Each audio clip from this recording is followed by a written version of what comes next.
Last week we made it through Genesis 1. If you missed it, you can watch that video on YouTube or Facebook or the church website. These online lessons are going to continue even after we restart live in-person classes. Which brings me to a little announcement that the Daystar Bible Institute is opening up new classes on October 7th. So I hope you can come. Okay, on to Genesis. One of the major things that we didn't cover in chapter 1 was the image of God. Then God said, "Let us make man in our image, according to our likeness." We humans are made in the image of God, which is pretty cool. Sounds good. But what does it actually mean? There's something about us that is like God. I think that's universally felt. People know it's true. But what is it about us that is like God? There's something in us. And deep down, I think everyone knows this.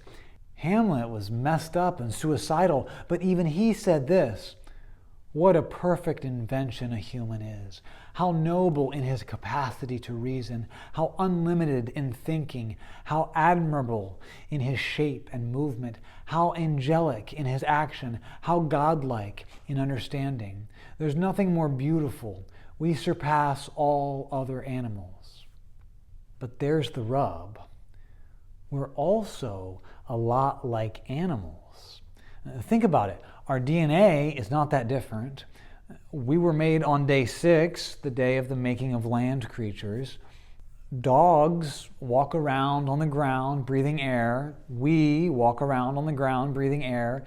Dogs eat and drink and urinate and defecate, and so do we. Dogs mate and procreate and eventually die and turn back into dirt. And so do we. But if you take the similarities too far, you come to a place of insanity, a position that some people say they believe, even though no one really does, that all life forms are equally valuable. Even people who think they believe that, they don't believe it, because they would be horrified if they accidentally killed a child. But they're not horrified if they accidentally step on an ant.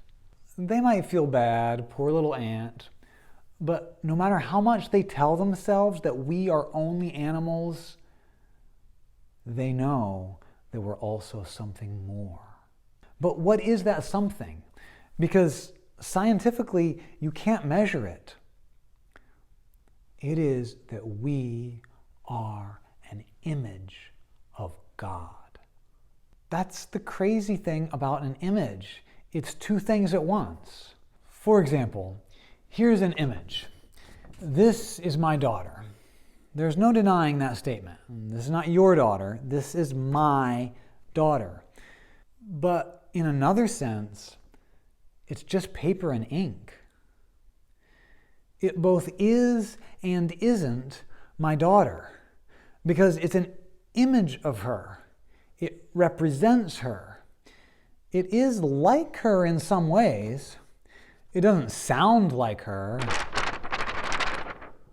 but it looks like her. And when Genesis was written, obviously the images they were familiar with were sculptures. So if I had a sculpture of my daughter, then it would not only look like her, but touch and feel would be another way in which the image was like my daughter. So in what ways are we like God? Well, what has the text said about God so far? Number one, he's a talking God. God is utterly distinct from creation. That's the biggest distinction in the universe. God and everything he made. So out of everything in the world, God is the most different from us, the most other. He's so beyond us, we could never understand him. But he chose to talk to us. He spoke to us in words we could understand. So that's the first way in which we're like God. We reflect Him. We bear His image. The first way is speech, communication. Now, of course, the concept of the image of God is like a heading that's going to get fleshed out as you go through the whole Bible. And so far, all we have is that God communicates with humans. But if you keep reading the whole Bible, it's going to come out that He is social and relational, and we reflect that too. Number two, in this creation account, we saw that God was creative. And because we were made in His image, we're creative too. I'm not just talking about artists. You can be creative in the way you build a shed, or the way you explain something, or the way you cook a meal. Now, obviously, we can't create the way God can create. We can only take stuff He made and put them together in new ways. But even though we create things at a far lower degree, even though our creating is only an image of the real thing, of God's creating, even though that's true, we still do it. For example, I made a little storybook for my kids of Cain and Abel. And my 5-year-old son became enamored with the idea of making his own story. And he did. He worked hard on it. But it was really just copying mine. Here's my picture when Cain rose up against his brother, and here's my son's picture. Now, when I came home and saw his work, I thought, wow, what a creative little guy. He made his own pictures. Now, his degree of creativity was less than mine because I had to dream up a picture of what that would look like, but all he had to do was copy my picture. And that's how it is with us and God. If Van Gogh paints a beautiful landscape in a way that no one ever has before, we say, he's so creative. And God thinks, well, he just copied my landscape. But that's okay. He's my child and he's reflecting me. You might think that my example of my son's creativity being an image of my creativity is far-fetched, but the father-son likeness is exactly what the Bible uses to explain this image concept. Just a few pages over in Genesis, we get this clue about what it means to be in someone's image. Adam was 130 years old when he fathered a son in his likeness, according to his image, and named him Seth. So this helps us understand what it means that we are in God's image, because little Seth is in his father Adam's image, and little Salem is in my image.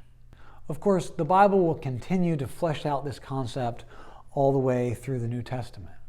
Number 3, the third thing about God that we reflect from the creation story is that God works for 6 days, and we work. Even before the fall, humans had responsibilities and physical work. Our work can reflect Almighty God and His work. Our work can be an image of Him. Because of that, there is no work that is not noble, honorable, and worthwhile. Number 4 is rule and authority, and we already talked about that last week. Number 5, God sees that things are good. And we too have a sense of moral goodness, a sense of the goodness of certain things, love and laughter, joy, beauty, life. We too can often tell when things are good. Number 6, lastly, we reflect God in our understanding. Now, there's some overlap with number 1, speech, but it's important to see that unlike the animals, we can come to understand things about this world, and feel awe and wonder. We can get to know other people at a deeper level than just their instincts. And we can get to know God and delight in Him.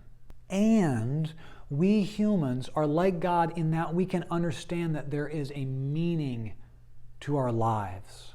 Animals might understand, I can get more food if I go over there. But they cannot think, but why should I even bother getting more food to stay alive? What is the meaning and purpose of my life? Because we're God's image bearers, because we can reflect Him in all aspects of our lives have purpose and value. Even the mundane parts of our life, even the hard parts of our life. We get a chance to go through hardship with dignity and endurance and joy. And we get to let other people see an image of God, a picture of Him. We get to help other people get to know Him better. And that has intrinsic worth. Knowing God is the source of all life and all happiness and all meaning and purpose.